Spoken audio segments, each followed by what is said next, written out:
Bulletin का बाकायदा आगाज करेंगे। सरमायाकारों का एतमाद बहाल। पाकिस्तान स्टॉक एक्सचेंज में नई तारीख रकम 100 इंडेक्स पहली बार 1,74,000 पॉइंट्स की सतह उबूर कर गया है।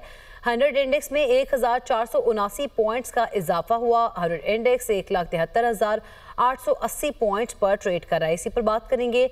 हमजा गिलानी हमारे साथ मौजूद हैं। हमजा, हफ्ते का पहला रोज है और रिकॉर्ड तेजी दिखी जा रही है, क्या वजूहात बताई जाती हैं? देखिए, बहुत सी वजूहत है। सबसे बड़ी वजह तो ये है कि यूएई की तरफ से $1 अरब की इन्वेस्टमेंट पाकिस्तान में आ रही है और जो $1 अरब की इन्वेस्टमेंट आ रही है, इससे जो यूएई ने हमारे रिजर्व में $3 अरब रखे, उसमें से $1 अरब रोल ओवर भी हो, खाए पर दबाव है वो खासा कम होगा। यही एक सबसे बड़ी वजह है जिसकी वजह से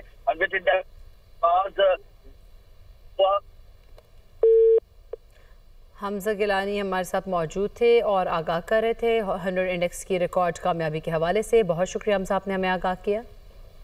इसराइल का सोमालीलैंड को तस्लीम करने का ऐलान। सलामती काउंसिल का हंगामी इजलास तलब कर लिया। खबर एजेंसी के मुताबिक अक़वाम मुत्तहिदा की सलामती काउंसिल आज इसराइल के सोमालीलैंड को तस्लीम करने के फैसले पर हंगामी इजलास मुनक़िद करेगी। वाज़ेह है कि सोमालीलैंड को तस्लीम करने के इसराइली फैसले के इस्लामी ममालिक समेत यूरोपीय यूनियन ने भी मजम्मत की है। इसराइल पर सोमालिया की खुद मुख्तारी और इलाकाई सालमियत को नुकसान पहुँचाने का इल्ज़ाम लगाया गया। नायब वज़ीर आज़म इसहाक डार से सोमालिया के वज़ीर ख़ारिजा ने टेलीफोनिक रब्ता किया। अब्दुस्सलाम अब्दी ने सलामती काउंसिल में सोमालिया के तहफ़्फ़ुज़ात उजागर करने के लिए पाकिस्तान की मुआवनत मांग ली। इसहाक डार से मिस्री वज़ीर ख़ारिजा ने भी रब्ता किया। सोमालिया और यमन की सूरत हाल पर तबादला ख्याल किया गया। नायब वज़ीर आज़म इसहाक डार ने सोमालिया की सालमियत और खुद मुख्तारी के खिलाफ इक़दाम की मज़म्मत की। अब्दुस्सलाम अब्दी ने सलामती काउंसिल में सोमालिया के तहफ़्फ़ुज़ात की हिमायत के लिए पाकिस्तान की मदद मांग ली है। इसहाक डार ने यकीन दहानी कराई कि अक़वाम मुत्तहिदा समेत दीगर फोरम्स पर सोमालिया की मुकम्मल हिमायत की जाएगी। इसहाक डार से मिस्री वज़ीर ख़ारिजा बदर अहमद मोहम्मद ने भी रब्ता किया है। सोमालिया और यमन की सूरत हाल पर तबादला ख्याल किया गया और ख़ित्ते के अमन और इस्तेहकाम के लिए मुश्तरका अज़्म का इआदा भी किया है। वफाकी वज़ीर दाखिला मोहसिन नकवी का शाहीन चौक अंडरपास का दौरा, फिनिशिंग वर्क का मुआयना किया, कारपेटिंग वर्क का मुशाहिदा भी किया। प्रोजेक्ट की तरफ हार्टिकल्चर लैंडस्केपिंग का जायजा भी लिया गया। जबकि वज़ीर दाखिला मोहसिन नकवी ने मनसूबे के अतराफ मजीद पौधे लगाने की हिदायत देते हुए कहा कि शाहीन चौक अंडरपास को 31 दिसंबर तक ट्रैफिक के लिए खोल दिया जाएगा। शाहीन चौक अंडरपास से ट्रैफिक का दरीना मसला मुस्तकिल तौर पर हल होगा। शहरियों को आमदोरफ्त में बेपनाह आसानी होगी और ट्रैफिक जाम से निजात भी मिलेगी। चेयरमैन CDA ने मनसूबे बारे वज़ीर दाखिला को तफसीली ब्रीफ किया। 2025 में अशिया ज़रूरिया की कीमतों में इजाफा और कमी रिकॉर्ड। महंगाई की शरह में मजमूई तौर पर 5% तक इजाफे का इम्कान है। जबकि साल के दौरान चीनी फ़ी किलो 16.32% महंगी हुई। इदारा शुमारियात के मुताबिक साल के शुरू में चीनी 137.33 रुपये किलो थी, अब 159.54 रुपये है और 2025 में चीनी की ज़्यादा से ज़्यादा कीमत 229 रुपये फ़ी किलो तक रिकॉर्ड हुई है। इसी पर बात करेंगे। मुदस्सिर अली राना हमारे साथ मौजूद हैं। मुदस्सिर अली राना, बताइएगा क्या आदाद शुमार जारी किए गए हैं?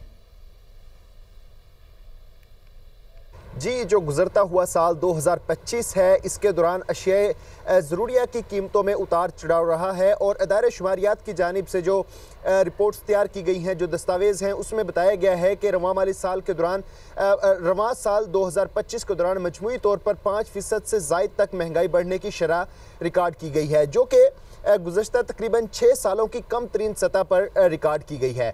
जो अदारे शुमारियात के दस्तावेज़ हैं, अगर उनका जायज़ा लिया जाए तो उनके मुताबिक ये बताया गया है कि मुख्तलिफ जो अशिया ज़रूरियाँ हैं, जिसमें चीनी, आटा, चावल, घी, गोश्त, इन तमाम की कीमतों में इजाफा रिकॉर्ड किया गया है।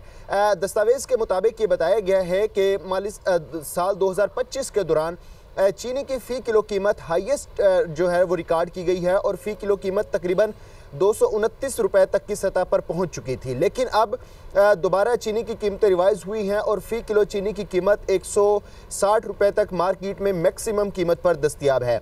इसके अलावा अगर दूसरी जो दीगर अशिया ज़रूरियाँ हैं, अशिया खुर्दनोश हैं, उनकी बात कर ली जाए तो जो 20 किलो आटे का थैला है उसकी कीमतों में इजाफा रिकॉर्ड किया गया है। 2.5 किलो घी का टिन की कीमतों में इजाफा रिकॉर्ड किया गया है। दूध, दही और जो दीगर अशिया ज़रूरियाँ हैं उनकी कीमतों में भी इजाफा रिकॉर्ड किया गया है।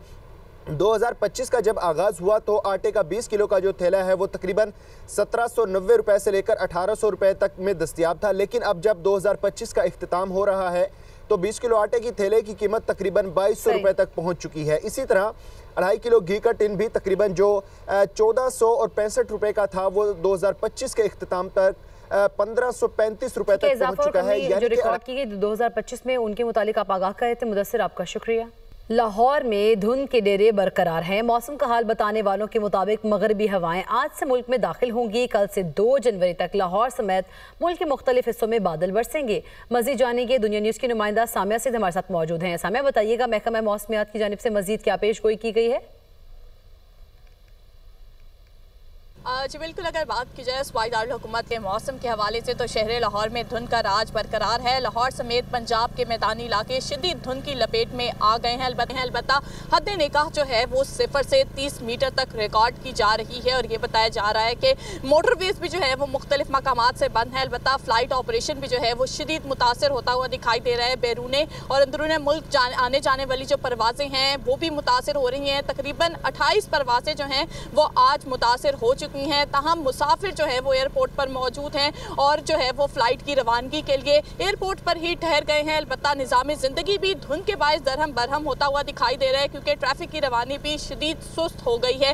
महकमा मौसमियात की जानिब से बताया गया है कि शहर लाहौर में आज से मगरबी हवाएं जो हैं वो दाखिल होंगी। ताहम ये देखा जाएगा कि मगरबी हवाएं दाखिल होने के बायस कल से 2 जनवरी तक जो है वो लाहौर समेत मुल्क के मुख्तलिफ हिस्सों में वक्फे से बादल बरसेंगे। लाहौर में भी यही इम्कान जाहिर किए जा रहे हैं कि अच्छी बारिश होगी और धुंध और स्मोक की शिद्दत में जो है वो वाज़े कमी रिकॉर्ड की जाएगी। अलबत्ता शदीद सर्दी जो है वो आज लाहौर में महसूस की जा रही है और अगर दर्जा हरारत की बात की जाए तो आज कम से कम दर्जा हरारत 7 जबकि ज़्यादा से ज़्यादा दर्जा हरारत 19 डिग्री सेंटीग्रेड तक जाने का इम्कान है। हवाएं चलने का सिलसिला अभी जारी है। हवाएं चलने का सिलसिला भी जारी है। सामिया सईद आगाह कर रही थी मौसम की सूरत हाल बारे, आपका शुक्रिया। यूट्यूबर रजब भट्ट की सिटी कोर्ट कराची आमद पर वकला से हाथापाई। रजब भट्ट की वकला के बीच बचाव की कोशिश। रजब भट्ट के खिलाफ हैदरी थाने में मुकदमा दर्ज है। रजब भट्ट मुकदमे में उबूरी जमानत पर हैं। इसी पर बात करेंगे, अब्दुल हसीब खान हमारे साथ मौजूद हैं। अब्दुल हसीब खान, बताइएगा। जी बिल्कुल, सिटी कोर्ट कराची में कराची बार की जानिब से हड़ताल का ऐलान किया गया था और इसी के पेश नज़र सुबह सवेरे ही वकला की जानिब से दाखिली दरवाजे बंद कर दिए गए थे। ताहम यूट्यूबर रजब भट्ट जो कि जो हैदरी थाने के मुकदमे में जो है वो बुरी जमानत पर हैं और उनकी दरख्वास्त जमानत की आज समाअत थी, वो अपने वकला के हमरा सिटी कोर्ट पहुंचे हैं। तो इब्तदाई इत्तलात के मुताबिक दाखिली दरवाजे पर जो है वो अंदर दाखिल होने के मामले पर जो है वो तरसलामी हुई थी, जिसके बाद वकला जो है वो जानिब से मुबैना तौर पर जो रजब भट्ट हैं उनके ऊपर जो है वो तशद्दुद किया गया है। उनके जो है वो जिसके बायस उनके कपड़े भी जो है वो फट गए और जो बता रहे हैं लोग हमें वो यही है कि जो है वो इस वक्त सूरत हाल ये है कि जो रजब भट्ट है और उनकी जो वकला है वो बीच बचाव की कोशिशें कर रहे हैं, जबकि वकला की बड़ी तादाद ऐसी है जो कि दाखिली दरवाजे पर मौजूद थी और जो है वो वकला की जानिब से रजब भट्ट पर जो है वो तशद्दुद किया गया है, जिसके नतीजे में उनके कपड़े भी फट गए और जो है वो उनके ऊपर जो है वो शदीद तशद्दुद भी किया गया है। रजब भट्ट के खिलाफ हैदरी थाने में जो है वो तौहीन मज़हब का जो है वो मुकदमा दर्ज था, जिसमें वो बुरी जमानत पर है और आज अपनी बुरी जमानत की तौसीक के लिए सिटी कोर्ट पहुंचे थे। जी ठीक है, बहुत शुक्रिया अब्दुल हसीब खान, आप हमें आगाह कर रहे थे। एडिशनल डिस्ट्रिक्ट एंड सेशन अदालत कराची में यूट्यूबर रजब भट्ट की दरख्वास्त जमानत पर समाअत। अदालत ने रजब भट्ट की उबूरी जमानत में तौसीक कर दी। रजब भट्ट की दरख्वास्त पर समाअत बगैर कार्रवाई मुलतवी। दरख्वास्त जमानत पर समाअत 13 जनवरी तक मुलतवी की गई है।